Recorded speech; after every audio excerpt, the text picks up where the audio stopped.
Hey guys, here gonna cook one of our favorite meals. We actually ate this last night, didn't we? Really good. It's gonna be okra.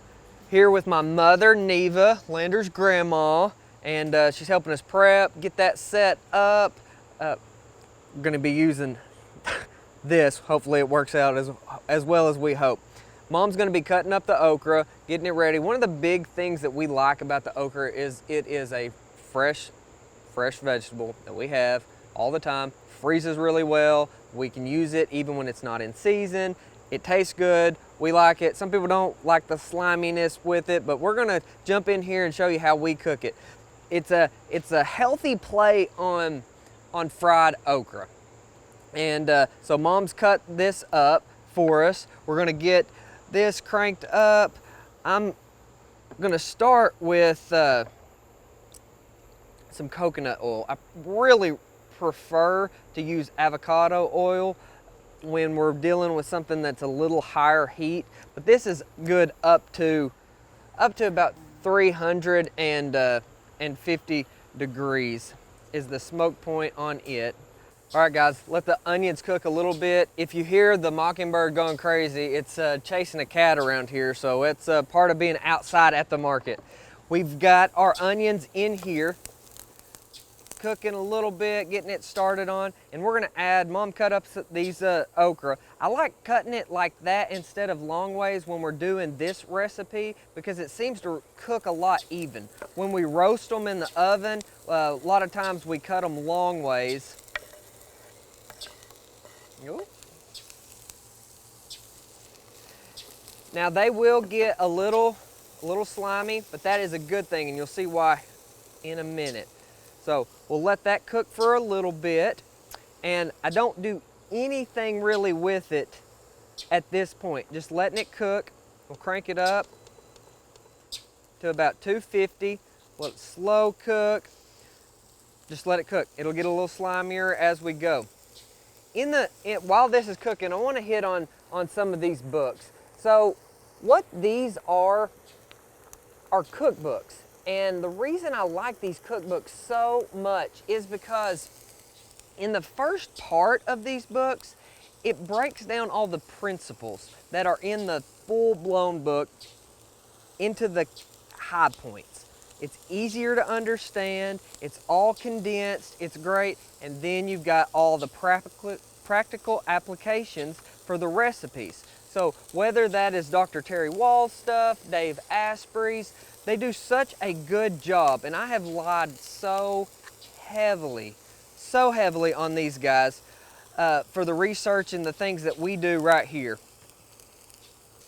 All right, so as we're cooking this, just get it, you can see it starts getting just a little slimier, and what that'll let us do is hold on to the seasonings.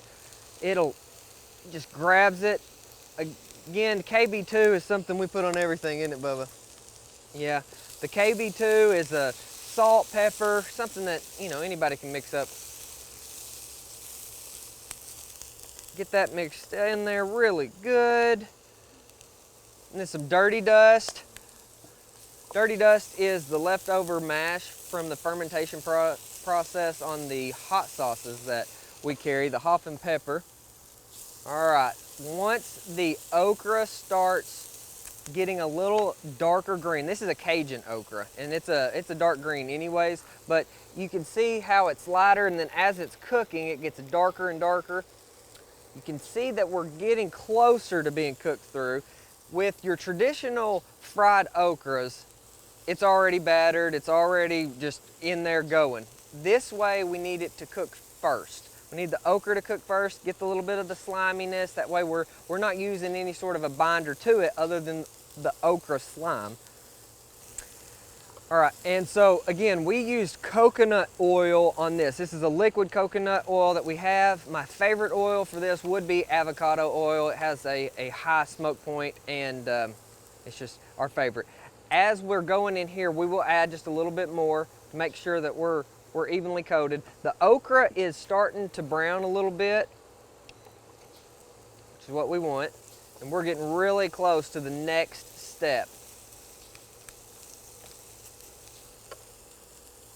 It's a really easy recipe. Something that I learned through researching the cookbooks that I alluded to earlier was that we don't want to cook with olive oil, which is something that really surprised me. It changes the compound through the heating process to where it actually has some negative benefits, health benefits. So it is a oil that we love when we're making pickles and like the marinades, the cold marinades with the cucumbers and stuff. All right, so this is the next step. The coconut flour really binds to the goo in the okra. So we mix it up a little bit, and this is a process we repeat a couple different times until it's good and coated. But you can see it's just, I mean, it's sticking to it. If it gets a little dry, what we'll do is we'll add some more oil. Just let it cook, let it brown. Here towards the end, we'll crank the heat up a little more too. It's just a back and forth. Season, flour, stir, season, flour, stir until it's good and done, huh? All right, so it's a little dry, so we'll add just a little bit more oil, add a little more coconut flour.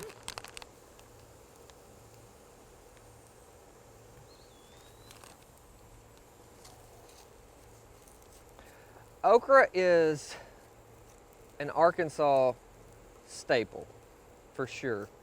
And that sliminess in it, it has a lot of good things about it. So it'll bind with some things, that lectins, that can cause some significant issues for people.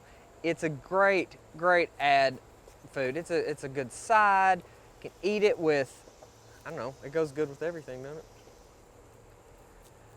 All right, so you can see it's starting to turn colors. It's starting to brown a little bit. Keep stirring. You could also make like a succotash. You could add fresh squash. You could. So Mom pointed out that you can add a lot of things to this. So succotash, which my grandma is kind of famous for, she adds squash, green tomatoes, Corn. Corn. I think she did a sweet potato. She has done sweet potato. Mm-hmm. Baby lima is in there. So it's just, the garden succotash is, I mean, they're endless possibilities with that. So now that that's really kind of browning up and crisping, we will add a little more dirty dust, stir it one more good time, and then onto the plate we go. And that is just a healthy herb plate on the fried okra. All right, that's only one way to eat okra. Trying to have a little healthier twist for our family. But what do you like? What kind of okra do you like? Pickled, fried, baked, roasted? Let us know. Talk to you soon.